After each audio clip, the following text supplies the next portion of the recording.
ध्वनिर्वर्णा पदम् वाक्यमित्यास्पदचतुष्टयम् यस्याः सूक्ष्मादिभेदे वाग्देवीं तामुपास्महे।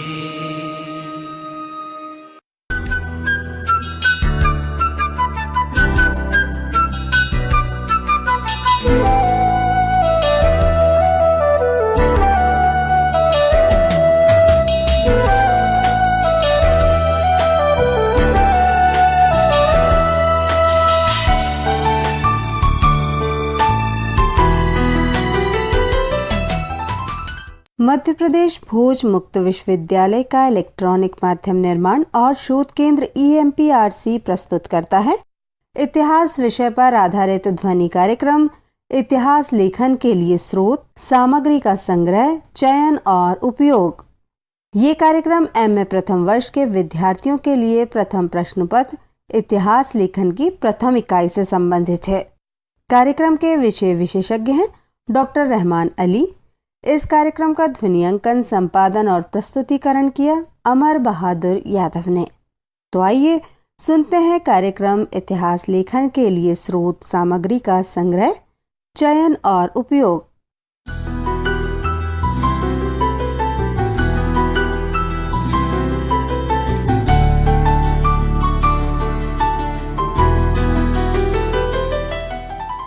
मैं प्रोफेसर रहमान अली, भूतपूर्व विभागाध्यक्ष, प्राचीन इतिहास विभाग, विक्रम विश्वविद्यालय उज्जैन, आपके समक्ष इतिहास विषय में वक्तव्य हेतु प्रस्तुत हूँ। आज के मेरे व्याख्यान का विषय है इतिहास लेखन के लिए स्रोत सामग्री का संग्रह, चयन और उपयोग। मूल वक्तव्य के पूर्व मैं एक छोटी सी प्रस्तावना आपको प्रस्तुत करूंगा ताकि ये आप समझ जाएं कि इतिहास विषय के शोध हेतु स्रोत सामग्री का संग्रह और चयन कब से प्रारंभ हुआ। 18वीं सदी में भारतीय इतिहास के अतीत का खोज के लिए अधिकांश लेखक रॉयल एशियाटिक सोसाइटी बंगाल से निकले। ये लोग वे थे जो यहाँ पर निश्चित समय पर एकत्रित होते थे तथा कुछ अपने लेख को सबके समक्ष पढ़ते थे। इनमें अधिकांशतः जेसुइट संप्रदाय के लोग थे। इनमें सर विलियम जोन्स तथा चार्ल्स विलिंग्स का नाम प्रमुख था, जो मूलतः ईस्ट इंडिया कंपनी के कर्मचारी थे। इन विद्वानों ने शीघ्र ही भारतीय भाषाओं एवं प्राचीन साहित्य की खोज में दिलचस्पी दिखाई और धीरे धीरे इसमें दूसरे विद्वानों का आकर्षण बढ़ा और इस तरह के अन्वेषणों में इनकी संख्या में अद्भुत वृद्धि हुई। 19वीं सदी में सर्वप्रथम भाषा विज्ञान, नृशास्त्र तथा भार विद्या की खोज में विशेष प्रगति हुई और इस सदी के अग्रणी विद्वानों में सर एफ मैक्स मूलर का नाम और उनका योगदान उल्लेखनीय है। यहाँ यह तथ्य उल्लेख करना उचित है कि इस सदी के अधिकांश विद्वान ब्रिटिश प्रशासक थे या फिर गैर भारतीय इतिहासकार भी इसी वर्ग के थे। फलस्वरूप जो भी इतिहास लिखा गया वह प्रशासकों पर केंद्रित था, अर्थात राजा भारतीय इतिहास का नायक था एवं सभी घटनाएं उससे संबद्ध थीं। राजाओं का उत्थान एवं पतन का विवरण इतिहास से जुड़ा होता था। कुछ अपवादों को छोड़कर यथा चंद्रगुप्त, अशोक या अकबर भारतीय शासक निरंकुश तथा अत्याचारी स्थापित किए गए एवं प्रजा की भलाई में उनकी दिलचस्पी नहीं बताई गई। अर्थात शासन अंतर्निहित विचार यह था कि इस महाद्वीप के इतिहास में जितने भी शासक हुए, ब्रिटिश प्रशासन उनकी तुलना में श्रेष्ठ है। 20वीं सदी के प्रारंभ में भारतीय इतिहासकारों पर भी उनका प्रभाव पड़ा। फलतः आदर्श इतिहास ग्रंथों का मुख्य विषय भी राजवंशों का इतिवृत्त बन गया और तमाम मानक ग्रंथ राजवंशावलियों के इतिहास पर लिखे गए। लेकिन शीघ्र ही इसके विरोध में दूसरा पक्ष प्रतिक्रिया करते हुए सामने आई। इस पक्ष के इतिहासकार ये थे जो स्वाधीनता संग्राम में राष्ट्रीय आंदोलन में सहभागी थे या आंदोलन को देखा था। उनकी मान्यता थी कि भारतीय इतिहास का स्वर्ण युग ब्रिटिश काल में नहीं हुआ, इसके पहले भी भारत में स्वर्ण युग था। इस देश में अंग्रेजों के आगमन के पूर्व भी यहाँ सुशासन था। यही दृष्टिकोण इतिहास लेखन में विशेष महत्वपूर्ण हुई और 20वीं सदी के प्रारंभ में भारतीय जनता की राष्ट्रीय आकांक्षाओं का स्वाभाविक और अनिवार्य अंग बन गया। इसमें तिरस्कारपूर्ण भावना अधिकांश भारतीय लेखकों को प्रभावित किया। इस काल के अध्ययन करने वाले यूरोपीय इतिहासकारों की शिक्षा दीक्षा यूरोप में क्लासिकी युग में हुई थी, जहां यूनान की प्राचीन सभ्यता सर्वश्रेष्ठ स्वीकार की गई थी और बिना किसी विवाद के वहां के मानव का चमत्कार, मानव जाति की श्रेष्ठ उपलब्धि स्वीकार की गई थी।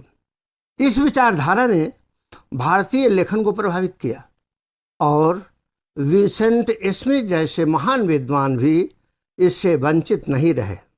इस प्रकार की लेखन परंपरा का भारतीय विद्वानों में अपनी तीव्र प्रतिक्रिया व्यक्त की।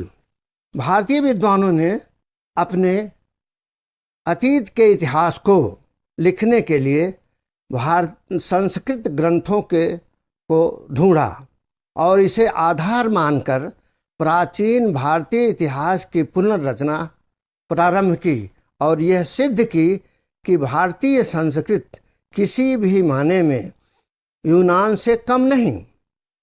इनमें अधिकांश ग्रंथ धार्मिक प्रकृति के थे, इसलिए इसे बहुत सारे लोग धार्मिक इतिहास भी कहते हैं। शीघ्र ही समग्र अध्ययन के लिए भारतीय इतिहास को 3 प्रमुख कालखंडों में विभाजित किया गया, यथा प्राचीन, मध्य एवं आधुनिक। प्राचीन युग बहुधा आर्य संस्कृत के आगमन, कालांतर में सिंध घाटी से 1000 ईस्वी सन के लगभग से लेकर तुर्क आक्रमण के समय की समाप्ति तक। दूसरा, मध्य युग प्रारंभ होता है जो 18वीं सदी के मध्य में से अंग्रेजों के आगमन तक चलता रहा। यद्यपि इस वर्गीकरण में कुछ व्याख्याएं एवं विवाद भी हैं।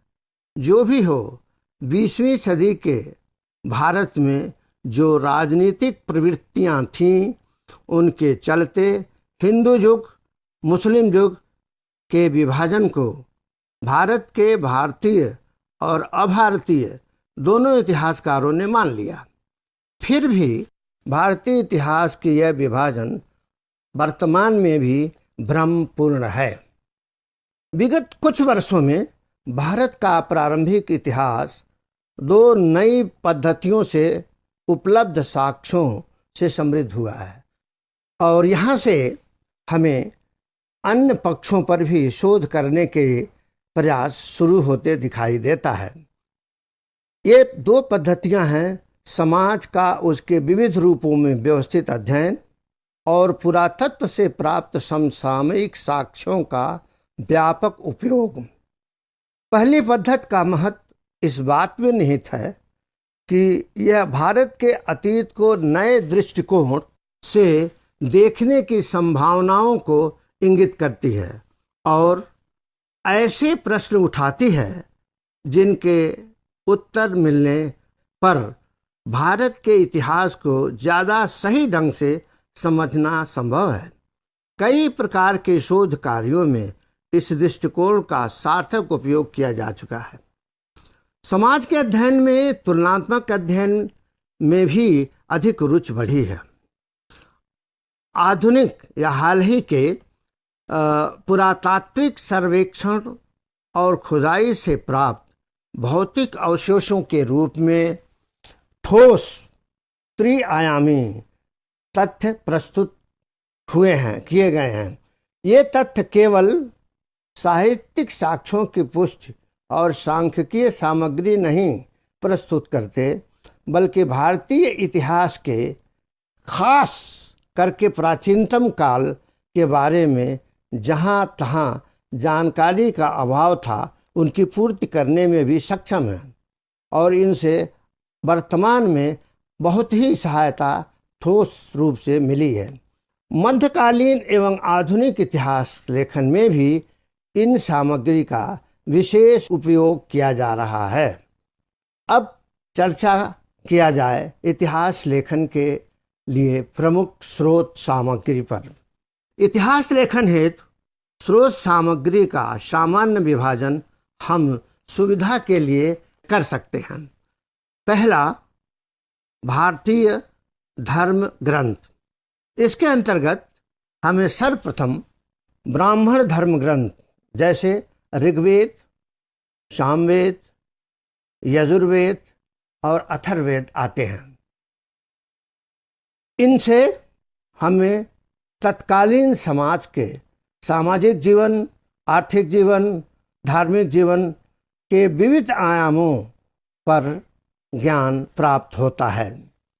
दूसरे नंबर पर ब्राह्मण, पुनः उपनिषद और सूत्र साहित्य हैं। इसके बाद कुछ संस्कृत ग्रंथ जैसे पाणिनिकृत अष्टाध्यायी, जिसमें वैदिक व्याकरण का उल्लेख है, निरुक्त, छंद, वेदांग, ज्योतिष, महाकाव्य और अंततः पुराण हैं। बौद्ध साहित्य में भी अनेक सूचनाएं प्राप्त हैं। इनमें विनय पिटक, सुत्त पिटक, अभिधम्म पिटक प्रमुख हैं। पाली ग्रंथों में दीप वंश और महावंश विशेष महत्वपूर्ण ग्रंथ हैं, जिनसे भारतीय इतिहास पर प्रकाश पड़ता है। संस्कृत में बौद्ध ग्रंथ हैं महावस्तु, ललित विस्तर आदि। इसके साथ ही जैन ग्रंथों का भंडार है, जिसमें भारतीय इतिहास के विभिन्न पक्षों पर प्रकाश पड़ता है। ये ग्रंथ 5वीं सदी ईस्वी पूर्व से लेकर 4वीं सदी ईस्वी तक के मध्य रचे गए। इनमें जैन आगम ग्रंथ प्रमुख हैं, जो 12 अंगों में विभाजित हैं। संस्कृत ग्रंथ में अर्थशास्त्र, अष्टाध्यायी, बृहत संहिता, मुद्रा राक्षस, कल्हणकृत राजतरंगिणी, पद्मगुप्त परिमल कृत नवशाह सांक चरित, विक्रमांक देवचरित इत्यादि तथा दक्षिण भारत के तमिल साहित्य में संगम साहित्य और ऐतिहासिक काव्य ऐसे हैं जो तत्कालीन समाज के विभिन्न पक्षों पर प्रकाश डालते हैं और इतिहास लेखन हेतु इनका हम उपयोग कर रहे हैं। इसके बाद हम चर्चा करेंगे पुरातत्व। वास्तव में पुरातत्व 19वीं सदी का महत्वपूर्ण विधा है और इसने हमारे साहित्यिक साक्ष्यों की पुष्टि की है। इस पुरातात्विक सर्वेक्षणों एवं उत्खननों में भारतीय इतिहास एवं संस्कृत पर महत्वपूर्ण प्रकाश पड़ा है। इतना ही नहीं, भारतीय इतिहास के काल को दीर्घकालिक बनाया। यहाँ तक कि हमें प्रागैतिहासिक संस्कृति के अनजाने अनछुए पहलुओं पर भी पुरातत्व ने प्रकाश डाला है। और अब हम मिस्र नहीं, दुनिया के किसी भी विकसित सभ्यता के समकक्ष आ खड़े हैं। प्रागैतिहासिक काल से लेकर प्राचीन इतिहास तक का दीर्घकाल हमारे इतिहास को समृद्ध किया गया है। इसी पुरातत्व के माध्यम से उपलब्ध अवशेषों के आधार पर इतिहास लेखन हो रहा है और अनेक अनछुए पहलू को जोड़ा जा रहा है। इनमें कुछ मुख्य अवशेष या पुरावशेष इस प्रकार हैं, जैसे अभिलेख, ताम्रपत्र, पाषाण अभिलेख, मुद्राएं, प्रतिमा लेख, स्तूप अभिलेख, स्तंभ अभिलेख, गुहा अभिलेख, विदेशी अभिलेख, स्मारक, मृतभांड, समसामयिक पुरावशेष। ये वस्तुएं उत्खनन से प्राप्त होती हैं या सर्वेक्षण से प्राप्त होती हैं, जिनसे हम समसामयिक समाज का इतिहास की पुनर्रचना करने में मदद या सहायता लेते हैं। इनके अतिरिक्त विदेशी यात्रियों में भी अपने यात्रा विवरण या लेखन में भारतीय इतिहास पर प्रकाश डाला है। इनमें मुख्य हैं यूनानी लेखक जो सिकंदर के पहले भारत आए, और सिकंदर के समकालीन लेखक और उसके बाद के लेखक। इन लोगों ने भारत पर अपना मंतव्य और अपना लेख लिखा है। इसके अतिरिक्त चीनी लेखक भी भारतीय इतिहास पर बहुत सारा प्रकाश डालें। इनमें फाहियान, वेनसांग, यूली और इत्सिंग आदि के नाम विशेष उल्लेखनीय हैं। इसके अतिरिक्त तिब्बती लेखक तारानाथ बहुत ही महत्वपूर्ण है, जो 12वीं सदी में भारत आया और भारत के बारे में अपने यात्रा विवरण के दौरान लिखा। इनके अतिरिक्त मध्यकालीन इतिहास के लिए अरब लेखकों के लेख और इतिहास विशेष रूप से महत्वपूर्ण है। मध्ययुगीन इतिहास लेखन में अरबी यात्रियों का विशेष योगदान है। इनमें कुछ एक यात्रियों का उल्लेख यहाँ कर देना समीचीन होगा। सर्वप्रथम तारीख़ फ़खरुद्दीन मुबारक शाह, फ़खरुद्दीन मुबारक शाह द्वारा लिखित, तबक़ात-ए नासरी मिनहाजुद्दीन सिराज द्वारा लिखित, जियाउद्दीन बरनी तारीख़ फ़िरोज़ शाही, इब्न बतूता मोरक्को के सुल्तान अबू इब्नान द्वारा लिखवाया गया, और अपनी यात्रा का विवरण इब्न जुज़ाय को बोलकर लिखवाया था। यह रेहला के नाम से प्रसिद्ध है और इतिहास लेखन में उस काल पर विशेष बल देता है।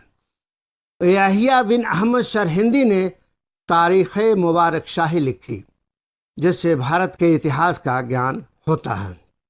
इनके अतिरिक्त इसी काल में मार्को पोलो, निकोली पोंटी, अब्दुल रज़्ज़ाक आदि विदेशी यात्री भारत आए और तत्कालीन भारतीय इतिहास पर प्रकाश डाला।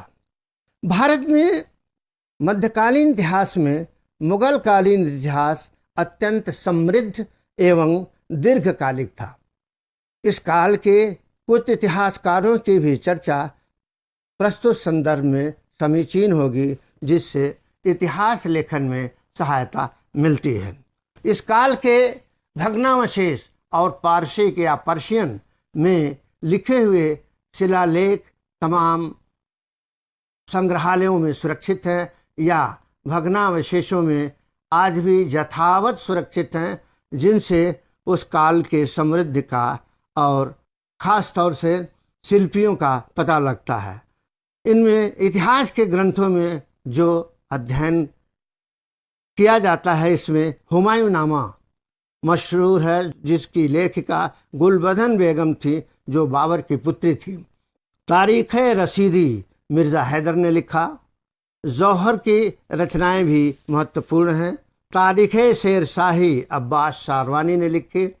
अकबर नामा आइन अकबरी अबुल फजल ने लिखी, जिससे समग्र अकबर के काल के इतिहास और उसके व्यक्तिगत जीवन के बारे में बहुत सारी बातों पर प्रकाश पड़ता है। मुंतखब उत तवारीख तारीख़ बदाऊनी का ग्रंथ है और इस अब्दुल कादिर द्वारा लिखा गया। तुझके जहांगीरी, ये जहांगीर के काल का ग्रंथ है। इसमें बहुत सारे राजनीतिक और सामाजिक विषयों पर प्रकाश पड़ता है। इसके अतिरिक्त यूरोपीय विद्वानों ने इस काल का इतिहास लिखा, जो मुगल दरबार में आए थे, और तत्कालीन इतिहास पर उन ग्रंथों से प्रकाश पड़ता है। ये सारी ग्रंथ जिनकी चर्चा हम कर चुके हैं, ये मुगल काल के इतिहास के लिए समग्र सूचना देते हैं, जिनका अध्ययन स्रोत के रूप में वर्तमान में शोध छात्र कर सकते हैं। इन ग्रंथों के अतिरिक्त बहुत सारी पारसी में या पर्शियन में लेख पत्र और पांडुलिपियां भी संग्रहालयों में सुरक्षित हैं, जिनसे तत्कालीन राजाओं, राजवंशों, रियासतों और मुगल दरबार से पत्राचार का विवरण मिलता है। इनके विशाल भंडार राष्ट्रीय पांडुलिपि संग्रहालय दिल्ली में, जयपुर में और कई अन्य स्टेट्स में सुरक्षित हैं। इनका अध्ययन पर्शियन और तत्कालीन विभिन्न प्रकार के पर्शियन भाषाओं की जानकारी वाले लोग कर रहे हैं। इनका संग्रह शोधार्थी के लिए विशेष उपयोगी है। शोध सामग्री का चयन प्रक्रिया भी विशेष महत्वपूर्ण है। तदर्थ सर्वप्रथम छात्र को अपने शोध प्रविधि के समुचित रूप से पूर्ण होने के बाद विद्यार्थी को सामग्री संकलन हेतु कुछ प्रमुख पद्धतियों का अनुसरण करना पड़ता है। इनमें वर्तमान में बहुत सारी ऐसी सुविधाएं उपलब्ध हैं जो शोधार्थी के लिए विशेष लाभ के हैं। जैसे इलेक्ट्रॉनिक मीडिया ने शोधार्थी का काम सरल कर दिया है। यथा अगर हमें महत्वपूर्ण संदर्भ ग्रंथों की सूची तैयार करनी है या शोध पत्रिकाओं की सूची तैयार करनी है तो इंटरनेट से लेटेस्ट सूचना मिल सकती है। दूसरी प्रक्रिया है क्षेत्रीय सर्वेक्षण की। तदर्थ कंप्यूटराइज कैमरे, आकाशीय छायांकन, अन्य ऐसे साधन उपलब्ध हो सकते हैं जिनसे उचित और ठीक रिकॉर्डिंग हो सकती है। इसके लिए विपरीत अगर सामाजिक विषयों से संबंधित विषय वस्तु है तो प्रश्नावलियां तैयार करके चुने हुए लोगों से मनोवैज्ञानिक रुझान का प्रश्नावली के रूप में पक्ष विपक्ष में उत्तर या समग्र क्षेत्र के लोगों की आकांक्षा, निराशाएं, आशाओं का कंप्यूटरीकृत ठोस उत्तर भी निकालने की पद्धति हम विकसित कर चुके हैं। इसमें शोधार्थी को तथ्यों के विश्लेषण को लचीला बनाने की गुंजाइश नहीं रहती, पर बड़ा से बड़ा शोध कार्य शीघ्रता से समाप्त किया जा सकता है। इतिहास विषय में तथ्यों के विश्लेषण में अनेक विद्वानों ने तर्क दिए हैं। इनमें प्रमुख प्रोफेसर वाल्स संदेह करते हैं और कहते हैं कि इतिहासकार के मस्तिष्क की परिकल्पनात्मक पुनर्रचना इतिहास होता है।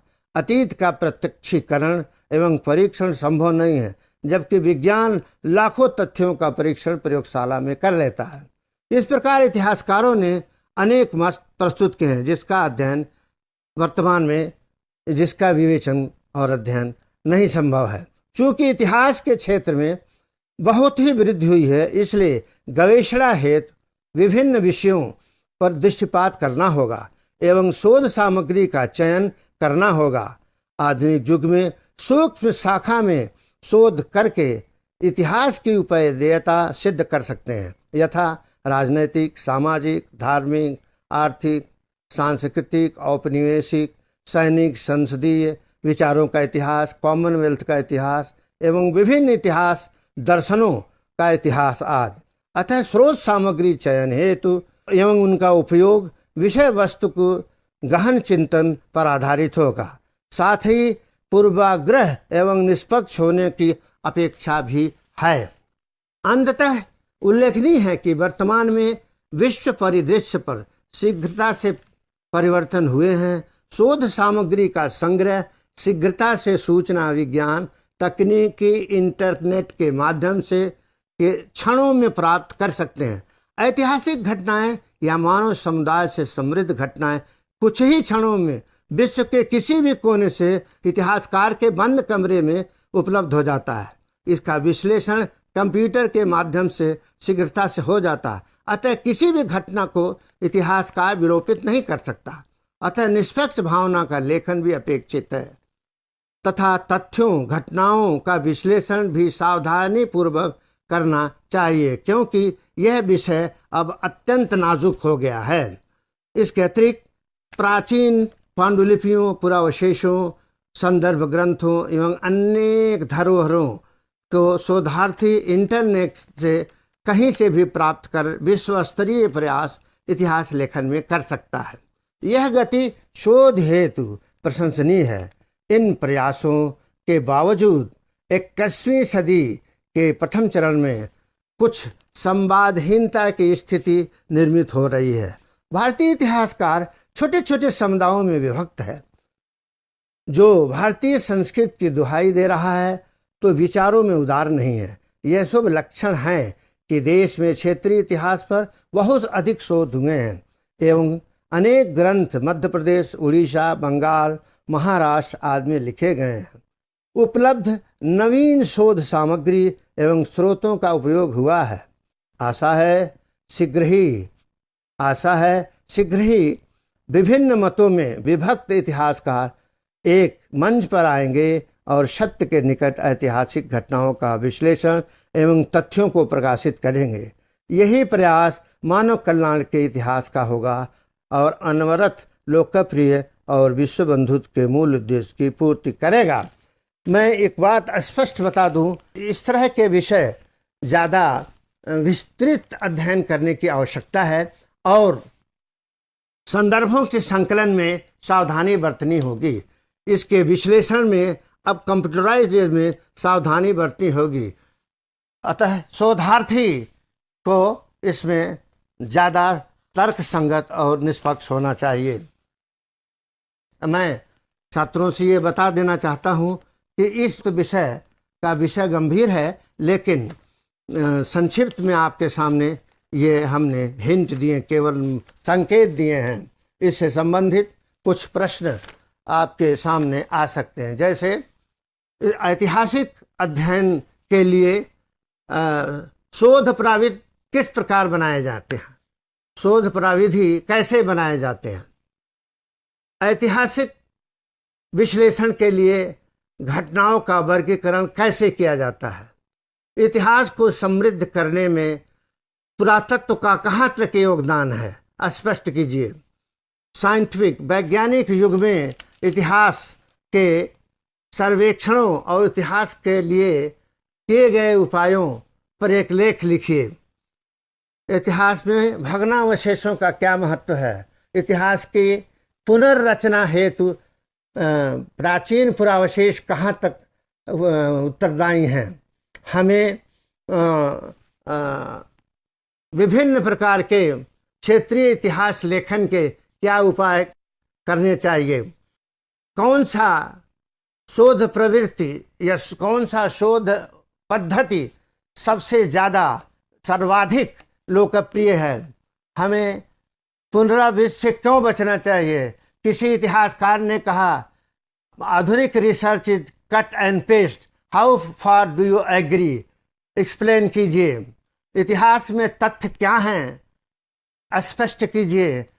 इतिहास में ऑब्जेक्टिविटी और सब्जेक्टिविटी क्या है, इसको स्पष्ट कीजिए। इतिहास लेखन की परंपरा भारत में कब से प्रारंभ हुई, रॉयल एशियाटिक सोसाइटी बंगाल का क्या योगदान है, इसके प्रमुख विद्वान मैक्स मूलर, जेम्स प्रिंसप और सर विलियम जोन्स का क्या योगदान है, पुरातत्व में सर मॉन्टमर व्हीलर ने क्या योगदान दिया है, 20वीं सदी में पुरातत्व के क्या योगदान है, आदि आदि। ऐसे प्रश्न इस टॉक से हल हो जाते हैं, इस बात से हल हो जाते हैं। इस पर ध्यान देने की आवश्यकता।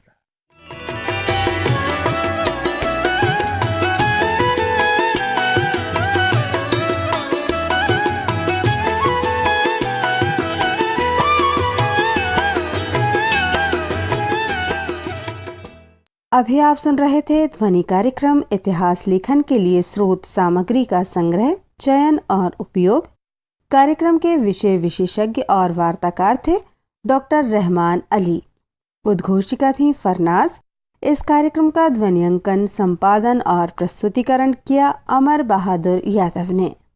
ये कार्यक्रम मध्य प्रदेश भोज मुक्त विश्वविद्यालय के इलेक्ट्रॉनिक माध्यम निर्माण और शोध केंद्र EMPRC द्वारा निर्मित किया गया।